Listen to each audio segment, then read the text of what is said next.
Pergantungan kepada kuasa makhluk halus adalah dilarang di dalam Islam kerana ia menjurus kepada syirik.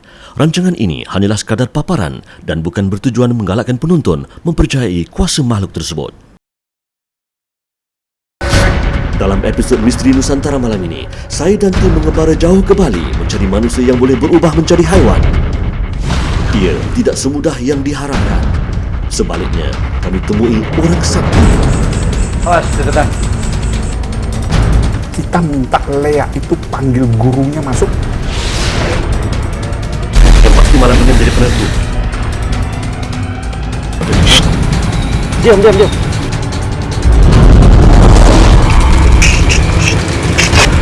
Sekarang makhluk itu sudah ada di dalam botol. Setiap kali dugaan pasti ditempuri.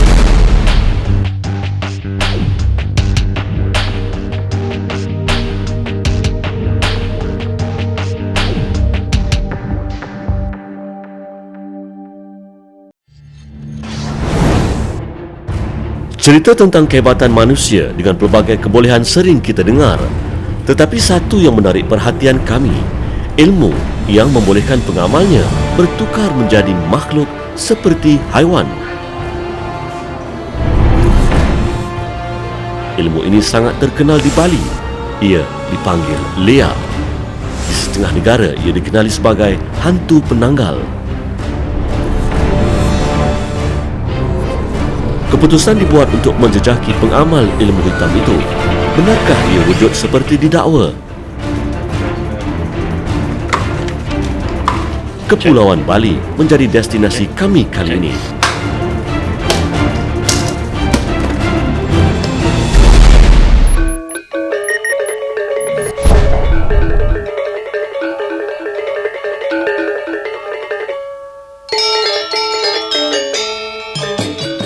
Bali yang turut dikenali sebagai Pulau Dewata dan Pulau Seribu Pura terletak di antara kepulauan Jawa dan Lombok.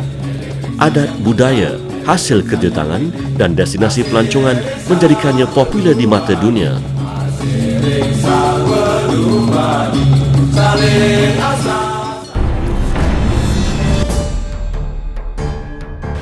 Namun, kehadiran kami di sini adalah jelas. Mungkin dia Kalau yang masuknya monyet, nanti dia berubah wajah jadi monyet? Iya, berubah jadi monyet semua. Betul-betul berubah? Iya. Karena leak itu kan dia tergantung sih pembawaannya, Pak. Kalau saya maunya bisa ngeliat, tapi pembawaan saya baik, saya nggak mau bikin orang susah atau gimana. Nanti kalau orang itu bisa ngeliat, tapi dia hatinya nggak baik, mungkin dia bisa untuk menyakiti orang. Kami meminta juru pandu, Koma, untuk diperkenalkan kepada orang yang arif dalam hal ini. Dia tinggal di Singaraja, 3 jam perjalanan dari Denpasar.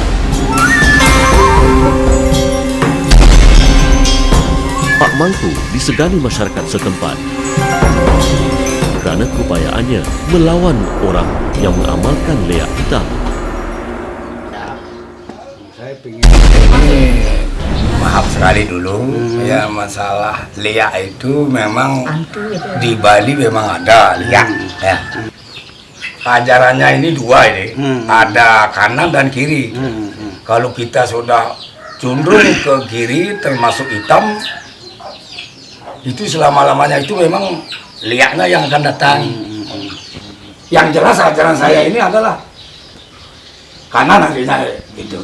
Jadi kalau saya mengeluarkan semacam liak itu, maaf sekali ini belum pernah, lah cuman kalau ada liak datang, cuma menjinakkan itu yang ajaran saya bisa menjinakkan liak yang akan datang.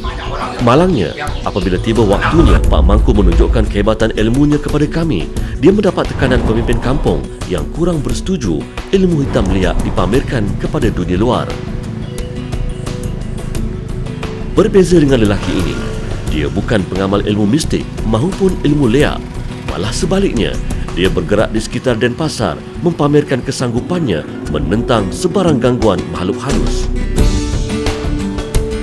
Sekiranya diadakan satu situasi di mana bapak perlu so-called beradu kekuatan bersama satu leak makhluk gaib, apakah bapak rasa mampu? Selama yang saya 3 tahun jalanin, dia masuk ke badan orang, saya menang terus. Berarti boleh dikatakan saya mampu untuk mengalahkan raja-raja gaib negatif yang masuk ke badan orang. Maafkan saya kalau kita mengobatin satu orang ya Pak ya. Orang itu ada satu Lea di dalam. Kita minta Lea itu panggil gurunya masuk. Boleh? Boleh, emang begitu. Pengobatan yang kita lakukan adalah kita menantang sampai tingkat paling tingginya dia. Suruh masuk sekarang, suruh perang sama saya sekarang.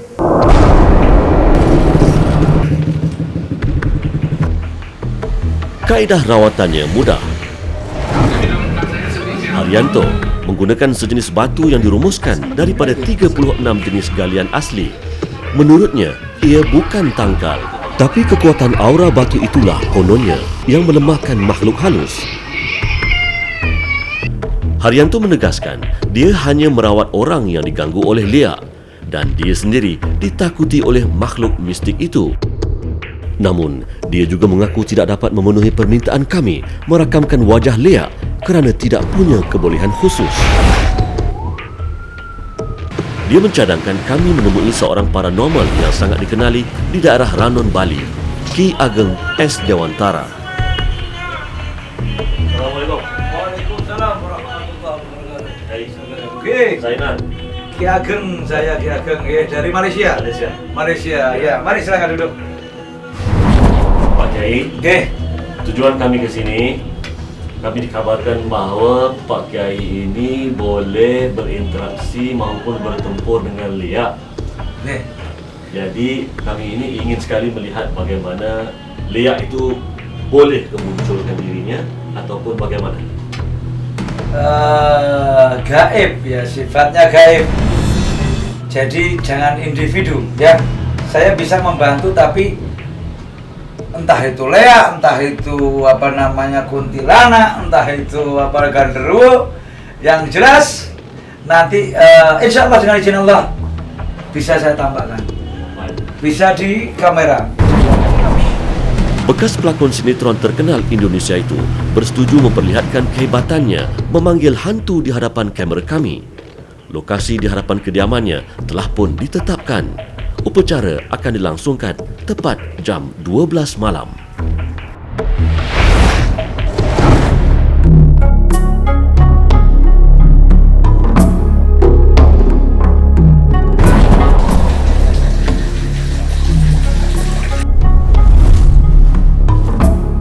Pak.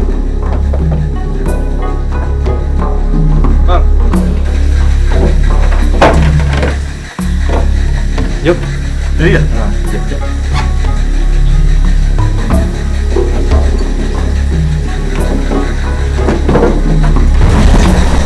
12 malam, dibawa untuk satu lokasi dijanjikan sama Ki Ageng. Apakah mereka sudah bersedia? Yang pasti malam ini menjadi penentu apakah mereka berhasil melakukannya.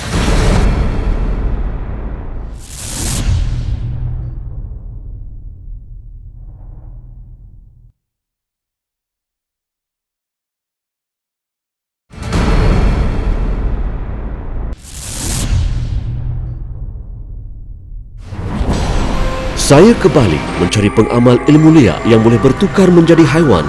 Pencarian belum berhasil sehinggalah ditemui lelaki ini, orang sakti atau paranormal.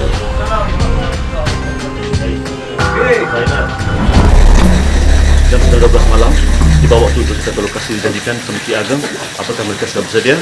Yang pasti malam ini menjadi penentu apakah mereka berhasil melakukannya.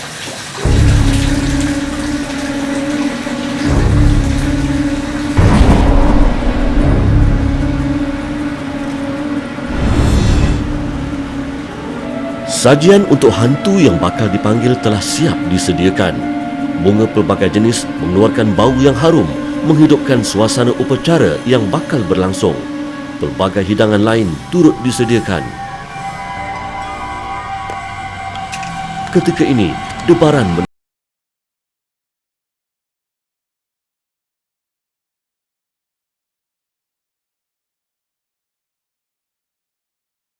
Mundur ya nanti ya, kira 2 meter gitu bisa ya? Oh, boleh. Ya. bermulalah upacara. Ki Ageng memusatkan mata batinnya ke alam gaib.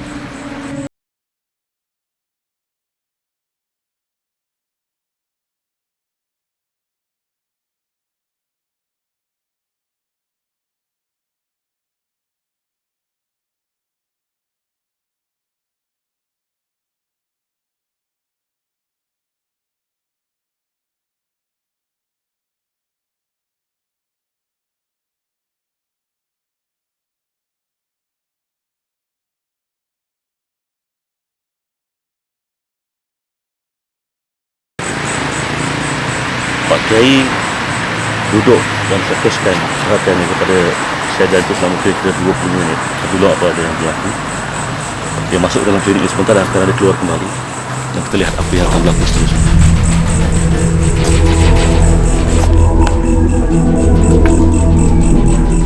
Percubaan kali kedua, Ki Ageng seperti mengubah pendekatan.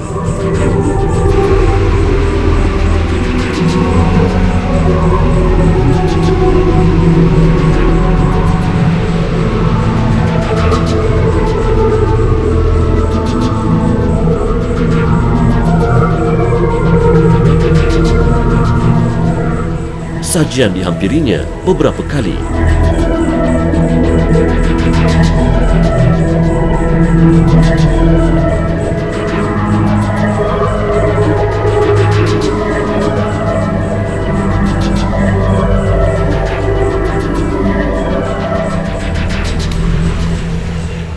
Sejurus kemudian, Ki Ageng tampak lebih yakin.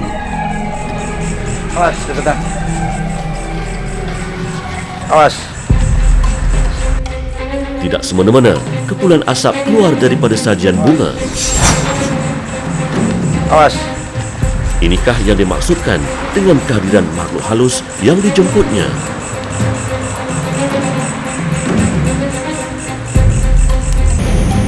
Itu je.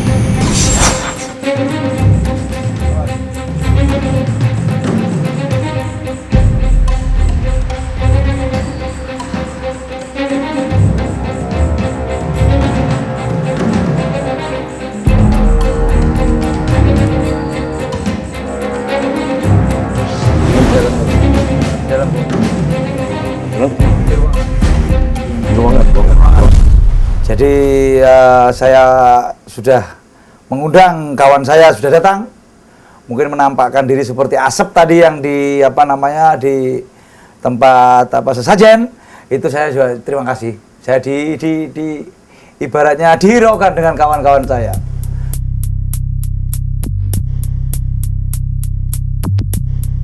Kemunculan api atau asap sebagai tanda kehadiran makhluk halus memang pernah diperkatakan orang.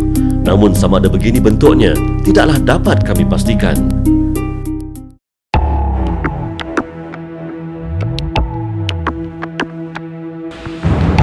Yang nyata, hasrat kami untuk merakamkan wajah Lia belum lagi tercapai. Namun ia tidak bermakna kami sudah berputus asa. Pemburu Lia, Haryanto, sekali lagi sanggup membantu. Kami diperkenalkan kepada Andre Mujiarto, orang yang mempunyai kebolehan luar biasa. Andre Mujiarto yakin kepada kewujudan makhluk halus seperti Lia. Sepanjang hidupnya, dia mendakwa telah melalui pelbagai pengalaman mistik. Menurutnya, secara umum, manusia mempunyai hijab semula jadi yang menyembunyikan pandangannya terhadap makhluk halus. Hanya orang yang mempunyai kebolehan tertentu mampu melihat makhluk itu atau dapat membantu orang lain melihat dan merasakannya. Lebih kuat. Saya katakan padanya ingin merasakan kehadiran makhluk halus, dan inilah kaedah yang digunakannya. Terus, lebih kuat lagi. Tambah kuat. Lebih besar. Lebih besar. Lebih besar. Lebih besar.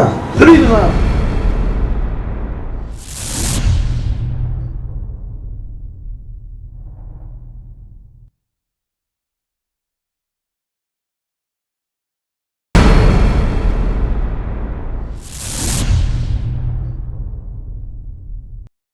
Andre Mujiarto mempunyai kebolehan luar biasa. Dia membantu saya merasai kehadiran makhluk halus. Lebih besar. Lebih besar. lebih besar, lebih besar, lebih besar. Fikiran saya masih terang dan waras, tetapi pergerakan tubuh tidak dapat dikawal. Yakin dengan kebolehan luar biasanya, saya meminta Andre memanggil Lea mahupun hantu untuk dirakamkan. Inilah lokasi yang dipilih. Gerbang di daerah Lumintang Badung ini adalah bekas pejabat kerajaan. Ia musnah dalam satu rusuhan 10 tahun lalu. Dipercayai tempat ini kini dihuni makhluk halus. Ia bakal menjadi lokasi Andre menunaikan hajat kami. Sejak memperolehi ilmu batin yang dipelajari daripada seorang guru dari Kepulauan Jawa, khidmat Andre sering dicari oleh penduduk tempatan untuk menyelesaikan gangguan makhluk halus. Kemahirannya menangkap hantu di dalam botol. Apa yang berlaku sekarang, tempat ini dikatakan mempunyai keistimewaan tersendiri. Maksudnya, tempat ini dikatakan dihuni oleh, senang cakap, hantu. Apa yang akan dilakukan sekarang? Dia mencoba ini, minta dia masuk botol. Botol ini? Ini botol ini boleh saya pegang? Jadi, makhluk tu nanti akan dipanggil. Yang Bapak akan cuba masuk dalam ni. Dan kita akan cuba ambil gambar dalam ni. Ya, itu dah. Setelah itu, setelah ini baru bisa coba dilihat lagi dari kamera. Itu sajian itu Bapak yang taruh atau memang sudah ada? Bunga, permen, dupa, berpenghormatan untuk mereka. Ini biasa hidangan begini, sajian begini. Biasa. Dan pokok ini dipilih kenapa? Karena dengan kalau di dunia nyatanya inilah rumah bagi manusia. Sama ada hantu atau leak yang berhasil ditangkap malam ini bergantung kepada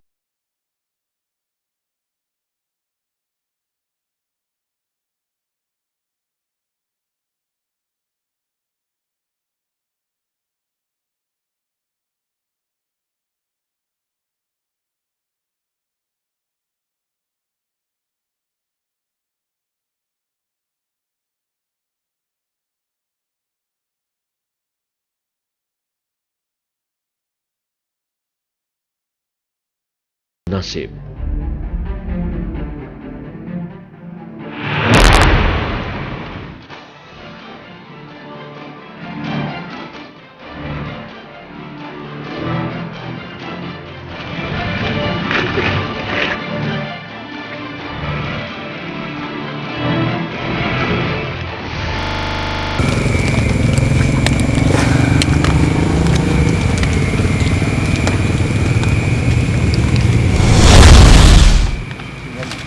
Makhluk halus yang ditangkap Andre langsung tidak kelihatan oleh mata kasar.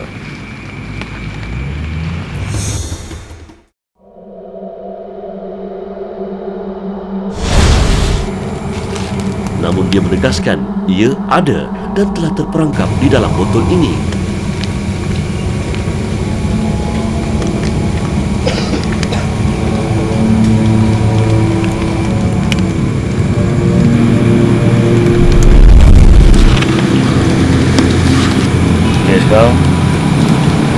Kami nak bawa botol ni ke tempat yang lebih terang untuk merakamkan.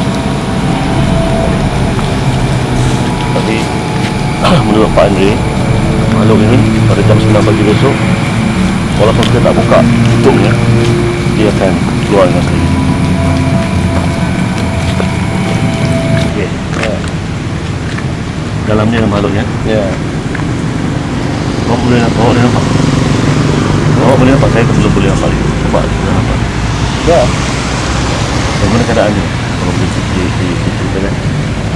Dia lekuk. Kalau ketarik tadi sebenarnya mungkin agak cedera.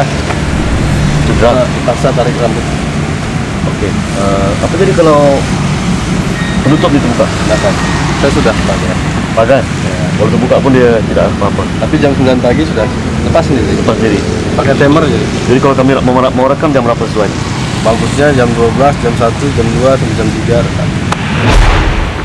Sebaik tiba di hotel, botol didakwa berisi makhluk halus ini diletakkan di hadapan kamera inframerah yang sensitif terhadap sebarang pergerakan. Sama ada berhasil atau tidak, pagi esoknya jawapan akan diperolehi. Inilah imej yang berjaya dirakam oleh kamera inframerah.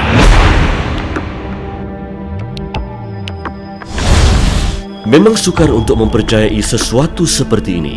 Umum boleh menerima kewujudan makhluk halus, namun untuk mempercayai ia boleh dilihat atau dirakam oleh kamera adalah sesuatu yang sukar diterima oleh akal.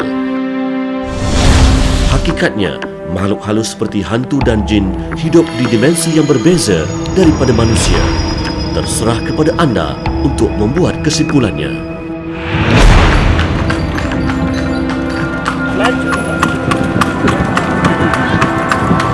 Mendedaki kewujudan makhluk-makhluk mistik yang terkenal di kalangan penduduk di sini, satu perkara saya pelajari, bahawa ia bukan satu perkara yang mudah untuk mendedaki, apatah lagi merakam atau melihat dengan mata kasar.